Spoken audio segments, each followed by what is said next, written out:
ராஜேஸ்வரி, திருத்தணி முருகனை ரொம்ப அழகா தரிசனம் பண்ணிட்டோம். ஏங்க, திருத்தணி ஸ்தலமும் அறுபடை வீட்டுல ஒண்ணுதானே? அதுல என்ன சந்தேகம்? முருகன் சூரனை சம்மாரம் செஞ்சதுக்கு அப்புறம் கோபம் தணிஞ்சு இந்த மலையில் வந்து இருந்ததுனால இதுக்கு தணிகை மலைன்னு பேர் வந்ததாக பெரியவங்க சொல்லுவாங்க. ஏமா முருகன் கோபத்துக்கு போய் நின்னாராமே, அது என்ன மலை? அட என்னயா இது தெரியாது? நம்ம திருச்சிராப்பள்ளியில கீழ மலைக்கோட்டை மலை அதான்யா. முனியம்மா, மலைக்கோட்டை மலையும் இல்ல, திருச்சி மலையும் இல்ல. என்னப்பா நம்ம பரங்கி மலையா? அடாடாடா இல்லப்பா, முருகன் பழம் கொடுக்கறேன்னு கோச்சிட்டு போய் நின்ன மலை பழனி மலை. நான் நினைச்சேன்ப்பா, உனக்கு தெரியுமான்னு சும்மா கேட்டுங்க. என்ன அது பெரியவரை போய்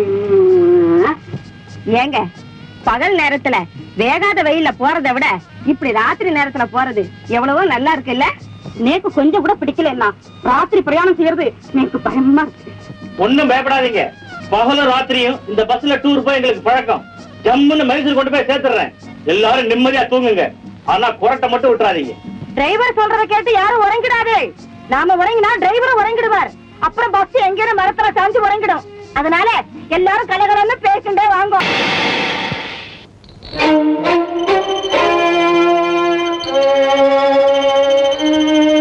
டிரைவர், என்ன ஆச்சு?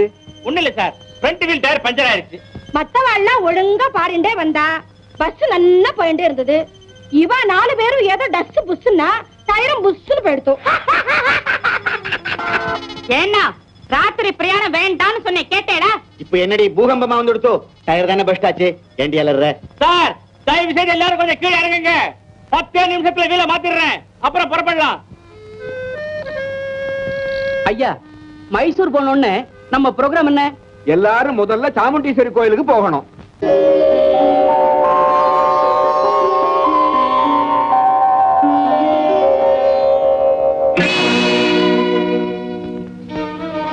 இது மகிஷாசுரன் ஒரு அசுரனுடைய சிலை.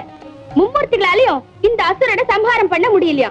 பிறகு பார்வதி, லட்சுமி, சரஸ்வதி முத்தேவியரும் ஒன்று சேர்ந்து தங்களுடைய சக்தி எல்லாம் ஒண்ணு திரட்டி ராஜராஜேஸ்வரன் ஒரு உருவமா மாறி 9 நாள் விரதம் இருந்து 10வது நாள் இந்த அசுரனை சம்ஹாரம் பண்ணதாக வரலாறு. அதனாலதான் வருஷம் நவராத்திரின்னு 9 நாளும் கொலு வச்சு இந்த அசுரனை சம்ஹாரம் பண்ணின 10வது நாள தசரா பண்டிகைன்னு இங்க பிரமாதமா கொண்டாடுறாங்க.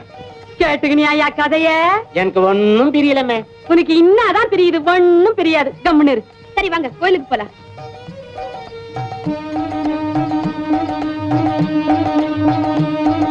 ஏமா பூ வாங்கல? இன்னாமே கனகாம்பரம் எம்மா துட்டு மல்லி எப்படி சொல்லி கொடு. முனியம்மா, எல்லாருக்கும் எவ்வளவு புஷ்பம் வேணாலும் வாங்கிக்கங்க. இந்தம்மா புஷ்பகாரம்மா, நீ பணத்தை எங்க கிட்டதான் வாங்கிக்கணும். நீ மகேஸ்வரி இல்ல? ஆமா மகேஸ்வரியே தான். நீ ஜெயா தானே? ஜெயாவே தான். பரவாயில்லையே, என்ன மறக்காம ஞாபகத்துல வச்சிருக்கியே. எப்படி மறக்க முடியும்? பெண்கள் பாட்டி பருவத்தை அடைஞ்சிட்டாலும் பள்ளி தொழில்களை மறக்க முடியுமா? அதுவும் ஆரம்ப பள்ளியில 5வது வரைக்கும் ஒன்னாவே படிச்சோமே, அந்த காலத்தை மறக்க முடியுமா? ಏನಂದ್ರೆ ಇವಳು ನನ್ನ ಬಾಲ್ಯ ಸ್ನೇಹಿತೆ. ಮಾವ ಅತ್ತೆ ಇವಳು ನಾನು ಚಿಕ್ಕದ್ನಲ್ಲೇ ಒಟ್ಟಿಗೆ ಓದಿದ್ವಿ. மகேஸ்வரி அவர் எங்க வீட்டுக்காரரு, இவர் எங்க மாமா, அத்தை. நாங்க எல்லாரும் மெட்ராஸ்ல இருந்து ஒன்னா சேர்ந்து பல ஸ்தலங்களுக்கு யாத்திரை போய்கிட்டு இருக்கோம். ஜெயா, உன்னை சந்திச்சது எனக்கு பெரிய புதையல் கிடைச்ச மாதிரி. இந்த சந்தோஷத்துல எனக்கு ஒண்ணுமே புரியல, பேச்சே வர மாட்டேங்குது. பிரிந்தவர் கூடினால் பேசவும் இயலுமோன்னு இதையெல்லாம் பார்த்துதான் பெரியவங்க சொல்லிருக்காங்க போல இருக்கு. மகேஸ்வரி, உங்க அப்பா அம்மா நல்லா இருக்காங்களா? இருக்காங்க. எனக்கு ஒரு தம்பி கூட இருக்கான். படிக்கிறானா? படிக்கிறான். உனக்கு கல்யாணம் ஆயிடுச்சா? இப்பதான் மாப்பிள்ளை வீட்டார் வந்து போக ஆரம்பிச்சிருக்காங்க. நீ நல்லா படிச்சு ஒரு உத்தியோகத்துக்கு போயிருக்கலாமே. ஏன் இந்த வேலைக்கு என்ன?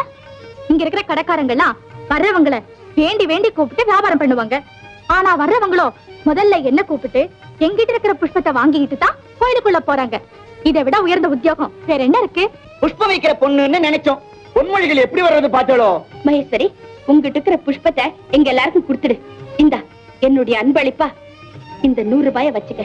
வேண்டாம் வேண்டாம், அந்த காலத்துல நீ எனக்கு எவ்வளவோ உபகாரம் பண்ணிருக்க. உங்ககிட்ட நான் பணம் வாங்கலாமா? அது பாவம் இல்ல. ஏதோ கிருஷ்ணனுக்கு குச்சியில அவள் கொடுத்த மாதிரி உங்க எல்லாருக்கும் என்னுடைய அன்பளிப்பான புஷ்பத்தை கொடுக்கறேன், வாங்கிக்கங்க. மகேஸ்வரி, நீ இந்த பணத்தை கையில வச்சுக்கிட்டாதான் உங்ககிட்ட இருக்கிற பூவை நாங்க தலையில வச்சுக்கோ. நான் உங்ககிட்ட பணம் வாங்கவே மாட்டேன். ஏண்டி பணத்தை வாங்க மாட்டேங்கிற? ரொம்ப சௌரியத்துல இருக்கியா? அம்மா, இவங்க அப்பனுக்கு கண் பார்வை கிடையாது. இவங்க அம்மாவோ படுத்த படுக்கையா சீக்காளியா கிடக்குறாங்க. போட்டுக்க துணிமணி கூட இல்லாம இவ தம்பிக்காரன் பள்ளிக்கூடம் போறதையே நிறுத்திட்டு வீட்டுல உட்கார்ந்துருக்கான். போன வாரம் கூட ஒரு மாப்பிள்ளை வீட்டார் இவளை பொண்ணு பார்க்க வந்து 5 பவுன் சீதனமா கேட்டு அதுவும் கொடுக்க முடியாம அவங்களும் திரும்பி போயிட்டாங்க. இந்த நிலைமையில என்னமோ 7 அடுக்கு மாடியில குடியிருக்கிற மாதிரி தான் குடுக்கிற பணத்தை வேண்டாங்கிற. ஏய் வாங்கிக்கடி. மகேஸ்வரி, நீ ஏன் இதெல்லாம் என்கிட்ட சொல்லாம மறைச்சிட்ட? எத்தனையோ வருஷத்துக்கு அப்புறம் சந்திச்சு சந்தோஷமா 4 வார்த்தை பேசிக்கிட்டு இருக்கும்போது என்னுடைய சங்கடத்தை எல்லாம் உங்ககிட்ட கொட்டணுங்கிறியா? உண்மையான சிநேகிதி கிட்டதான் கஷ்டத்தை ஒழிக்காம சொல்லணும். அம்மா, நீங்க ஏதாவது இவளுக்கு உபகாரம் செய்யணும்னு நினைச்சீங்கன்னா முதல்ல இவ கல்யாணம் நடக்கிறதுக்கு ஒரு ஏற்பாட்டை செய்யுங்க. ಜಯ, ನನ್ ಮನ್ಸ್ ಬಂದ್ ಅನ್ಸುತ್ತೆ ಹಾಗೆ ಮಾಡೋಣ. ಏನಿದತ್ತೆ? ನಾವು ಚಾಮುಂಡೇಶ್ವರಿಗೆ ಅಂತ ತಗೊಂಡ್ ಬಂದಿರೋ ಈ ರೇಷ್ಮೆ ಸೀರೆ 10,000 ಬಂಗಾರನ ಈ ಹುಡುಗಿ ಮದ್ವೆಗೆ ಅಂತ ಕೊಟ್ಬಿಡೋಣ. ಒಳ್ಳೆಯತ್ತೆ, ಹಾಗೆ ಮಾಡೋಣ. ಹಾಗಾದ್ರೆ ನಿನ್ ಕೈಯಾರೆ ಕೊಟ್ಬಿಡಮ್ಮ. ಮಹೇಶ್ವರಿ, ಮೊದಲ ನನ್ನ ತಟ್ಟೆ ಕೀழவே. இந்த இத வாங்கிக்க. ஜெயா, என்ன இதெல்லாம்? எங்க வீட்டுக்காரர் பட்ட படிப்பை முடிச்சதும் சாமுண்டேஸ்வரிக்கு ஒரு பட்டு புடவையும் 10 சவரன் காணிக்கை செலுத்துறதா எங்க அத்தை வேண்டிக்கிட்டு அத கையோட கொண்டு வந்தாங்க. இப்ப உன் கதையை கேட்டதும் அந்த ஈஸ்வரிக்கு கொடுக்க வேண்டிய காணிக்கைய இந்த மகேஸ்வரிக்கு மங்களகரமான கல்யாணம் நடக்கட்டும்னு அத உனக்கே கொடுக்க சொல்லிட்டாங்க. பெரியவங்க வார்த்தைக்கு மறுப்பு சொல்லாம வாங்கிக்க. ಏನದು ಹುಡುಗಾಟ? ಚಾಮುಂಡೇಶ್ವರಿ ಕೊಡಬೇಕಾದ ಕಾಣಿಕೆಯನ್ನು ಈ ಹುಡುಗಿ ಕೊಟ್ಟಿದ್ರೆ ದೊಡ್ಡ ಅಪಚಾರವಲ್ವಿ? ஜெயா, என்னது மைசூர்லயும் பிரச்சனை வந்துட்டா? ஒண்ணுமில்லம்மா, நாங்கெல்லாம் இத மகேஸ்வரி கொடுக்கணும்னு நினைக்கிறோம். எங்க மாமா சாமுண்டேஸ்வரிக்கு தான் காணிக்கை செலுத்தணும்னு விரும்புறாரு. அந்த சாமுண்டீஸ்வரியே இந்த மகேஸ்வரி ரூபத்துல வந்ததா நினைச்சுண்டு அந்த பொண்ணுக்கே கொடுத்துருங்க. நாம ஏழைகளுக்கு செய்யற உபகாரம் இறைவனுக்குத்தான் போய் சேரும். ஆகையினால நீங்க கொண்டு வந்திருக்கிற அந்த 10 பவுனையும் பட்டு புடவையும் அந்த பொண்ணு மகேஸ்வரி கொடுக்கறதுல ஒண்ணும் தவறில்லை. ஜெயா, என்ன வாயாடின்னு சொல்லுவேன். இப்ப நீயே இதையெல்லாம் கொடுத்து என்ன வாய் பேசாத அளவுக்கு செய்துட்ட. நீ ஒண்ணும் பேச வேண்டாம், புறப்படு. அம்மா, மகேஸ்வரியை கூட்டிட்டு போய் அவங்க அப்பா அம்மா கிட்ட சொல்லி அக்கம் பக்கத்துல இருக்கிற நீங்களா ஒண்ணு சேர்ந்து முதல்ல இவளுக்கு ஒரு மங்களகரமான காரியத்தை நடத்தி வைங்க. பத்தியா, கோயில் மணி அடிக்குது. அம்பாளே நல்ல வாக்கு கொடுத்துட்ட. புறப்படு. வரேன் ஜெயா. பொண்ணு வைக்கிற இடத்துல பூவை வைக்கணும்னு பெரியவா சொல்லுவா. அது அழகா பழச்சுடுத்து. ஜெயா, பொண்ணு அவளுக்கு கொடுத்துட்டேன். அவ கொடுத்த பூவை அம்பாளுக்கு சாத்திடுங்க. புறப்படுங்க.